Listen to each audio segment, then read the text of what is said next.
Bismillahirrahmanirrahim. Assalamualaikum warahmatullahi wabarakatuh. Pertama-tama marilah kita panjatkan puji dan syukur kehadirat Allah Subhanahu wa taala karena berkat dan rahmat serta hidayahnya kita semua dalam keadaan sehat walafiat.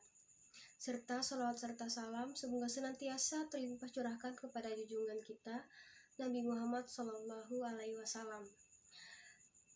Perkenalkan, nama saya Fiona Nur Adila, NPM 205060156. Di sini saya menjadi moderator pada kesempatan kali ini, yang akan menjelaskan tentang pemanfaatan teknologi dari kelompok 1 yang beranggotakan yang pertama Ramadina Adinda, NPM 205060133, yang kedua Ken Ayu Rahmalulu, NPM 205060140, yang ketiga Raisman, NPM 205060144, yang keempat Puji Nuralisa, NPM 205060151, dan saya sendiri Fiona Nur Adila, NPM 205060156, dan yang terakhir yang keenam Putri Dwi Karla, NPM 205060166. Pengertian perspektif global. Perspektif global merupakan cara melukiskan benda di permukaan datar sebagaimana yang terlihat dan sudut pandang, sedangkan global berasal dari kata globe yang memiliki arti sebuah planet bumi yang bulat. Namun pengertian perspektif global secara ilmiah sendiri merupakan wawasan atau cara pandang seseorang mengenai fenomena secara keseluruhan, baik fenomena yang memiliki interaksi, interdependensi, serta kompetensi antar individu di muka bumi ini. Menurut Suma Atmaja dan Winardi tahun 1999 dalam bawah Atmaja tahun 2007 mengungkapkan bahwa pengertian perspektif global adalah suatu cara pandang dan berperilaku terhadap suatu masalah atau kejadian atau kegiatan dari sudut kepentingan global, yakni dari sisi kepentingan dunia atau internasional. Assalamualaikum warahmatullahi wabarakatuh. Perkenalkan, nama saya Ken Ayu Rahmalulu Maknun dengan NPM 205060140. Di sini saya akan membahas tentang manfaat mempelajari perspektif global. Menurut Indri, tahun 2006 mengatakan bahwa manfaat mempelajari perspektif global sebagai berikut. Yang pertama, meningkatkan wawasan serta kesadaran bagi pendidik dan peserta didik bahwa kita bukan hanya penghuni suatu daerah saja, tetapi memiliki ketergantungan dengan orang lain di belahan bumi lain. Yang kedua, memperluas serta menambah pengetahuan, baik pendidik maupun peserta didik, tentang dunia sehingga dapat mengikuti perkembangan dunia dalam berbagai aspek, terutama perkembangan iptek. Yang ketiga, yaitu mengkondisikan para mahasiswa atau calon guru untuk berpikir secara integral, bukan secara general, sehingga suatu gejala atau masalah yang timbul dapat ditanggulangi dari berbagai macam aspek. Yang terakhir, yaitu melatih kepekaan serta kepedulian mahasiswa atau calon guru terhadap perkembangan dunia dengan segala aspeknya. Lalu, tujuan perspektif global. Menurut Indri 2006 mengatakan bahwasanya terdapat 5 tujuan pokok dari perspektif global. Yang pertama yaitu mengembangkan pengertian keberadaan mereka sebagai individu yang membentuk masyarakat. Yang kedua, mengembangkan pengertian bahwasanya mereka merupakan anggota dari masyarakat di dunia. Yang ketiga, mengembangkan pengertian bahwa mereka adalah penghuni planet bumi dan kehidupannya bertanggung pada planet bumi. Yang keempat itu peserta didik harus diberi pengertian bahwa mereka adalah partisipan atau pelaku dalam masyarakat global ini. Yang terakhir yaitu mendidik peserta didik agar memiliki kemampuan untuk hidup serta secara bijaksana sebagai anggota masyarakat global yang bertanggung jawab sebagai individu. Unsur-unsur perspektif global. Yang pertama, penduduk dunia yang merupakan elemen paling penting serta menjadi subjek utama dalam munculnya isu global.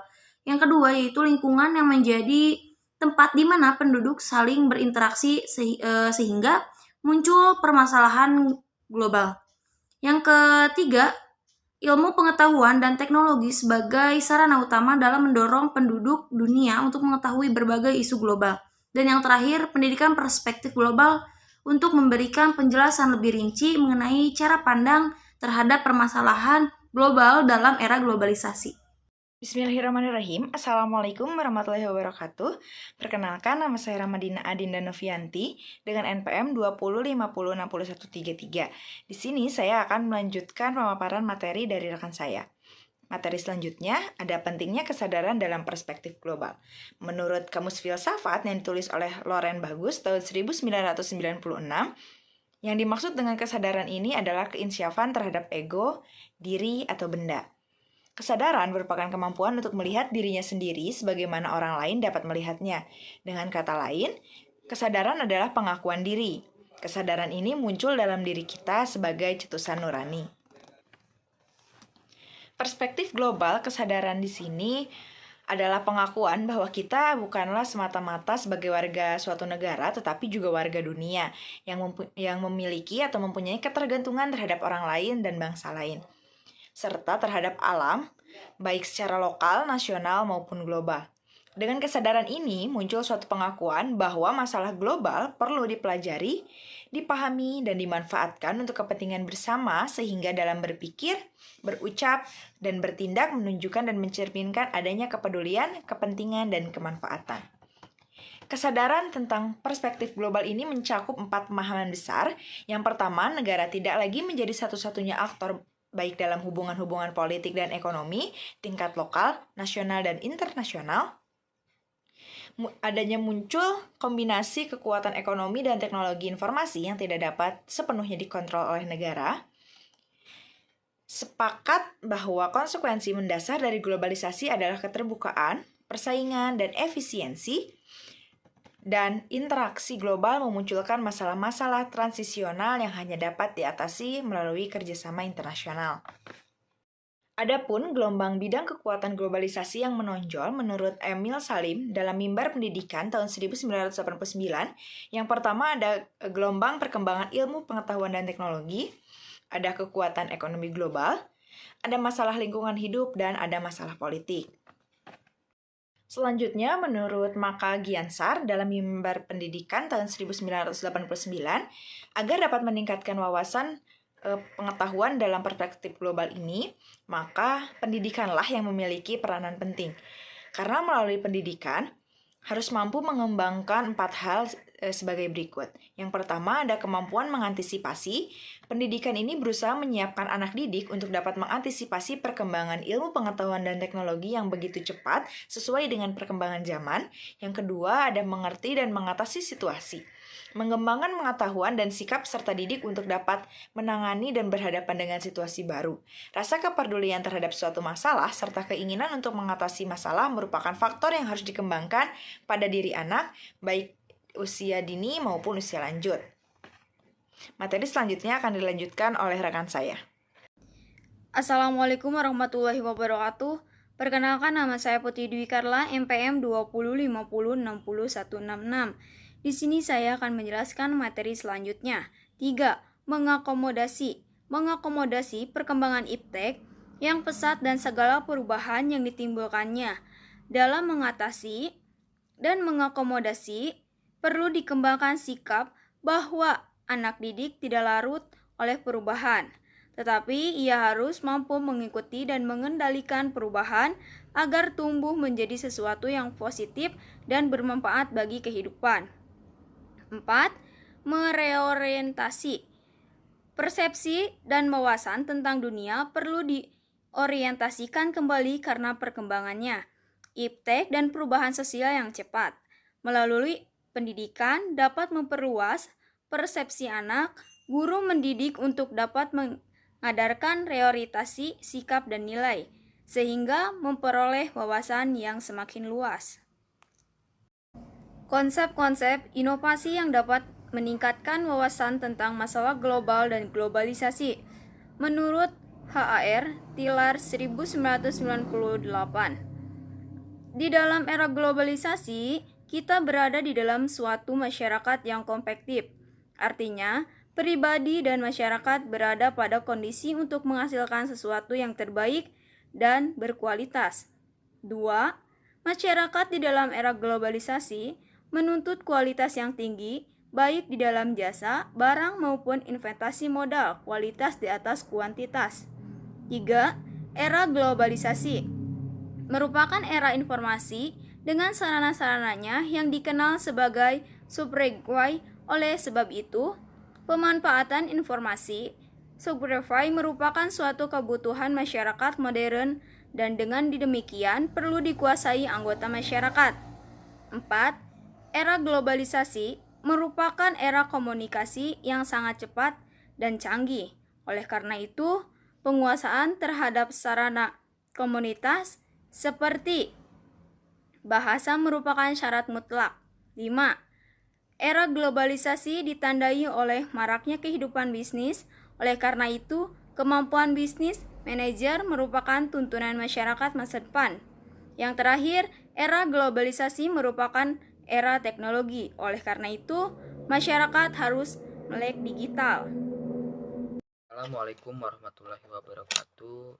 Perkenalkan, nama saya Raisman.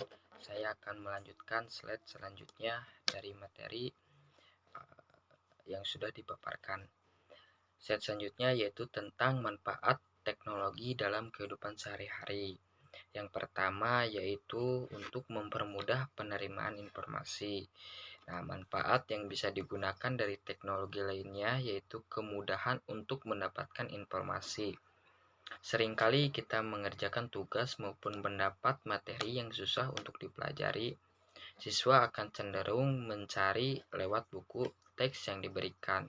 Tetapi sekarang juga ada alternatif lain yaitu bisa lewat mesin pencari berkat majunya teknologi. Yang kedua, ada mempermudah komunikasi antar manusia. Yang ketiga, membuat belajar lebih efektif dan efisien tentunya. Yang keempat, mempermudah diagnosis suatu penyakit. Yang kelima, mempermudah transaksi keuangan. Assalamualaikum warahmatullahi wabarakatuh. Perkenalkan, nama saya Puji Nalisa, NPM 2050606151. Di sini saya akan melanjutkan materi yang selanjutnya, yaitu hubungan perspektif global dengan pemanfaatan teknologi. Teknologi merupakan komponen penting dari sistem informasi. Tanpa adanya teknologi yang mendukung, maka sistem informasi tidak akan menghasilkan informasi tepat waktu. Tejandara 2007. Menurut O'Brien 2006 halaman 28, teknologi adalah suatu jaringan komputer yang terdiri atas berbagai komponen pemrosesan informasi yang menggunakan berbasis jenis hardware, software, manajemen data, dan teknologi jaringan informasi.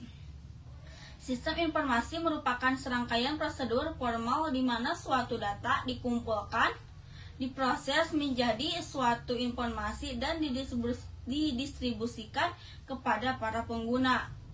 Dengan adanya informasi yang cepat, tepat, dan akurat, maka suatu perusahaan atau organisasi dapat mengambil keputusan yang cepat dan tepat pula. Kelangsungan hidup perusahaan sangat ditentukan oleh kemampuannya untuk bersaing di pasar. Selain itu, perbedaannya juga terdapat pada faktor yang berpengaruh pada kinerja individu. Pada penelitian, Asyatun menggunakan faktor kesesuaian, tugas, teknologi, keahlian pengguna, pemanfaatan teknologi informasi. Sedangkan dalam penelitian ini peneliti menambah faktor lagi yang mungkin bisa berpengaruh pada kinerja individu, yaitu faktor kepercayaan atas sistem teknologi informasi. Adapun tujuan dari penelitian ini adalah sebagai bahan referensi bagi pembaca sebagai sumber data untuk mengetahui pengaruh pemanfaatan teknologi informasi, kesesuaian tugas teknologi, dan kepercayaan atas teknologi informasi terhadap kinerja individual. Baiklah, sekian hasil pemaparan materi dari kelompok kami. Mohon maaf jika ada kesalahan. Akhir kata, wassalamualaikum warahmatullahi wabarakatuh. Dan terima kasih.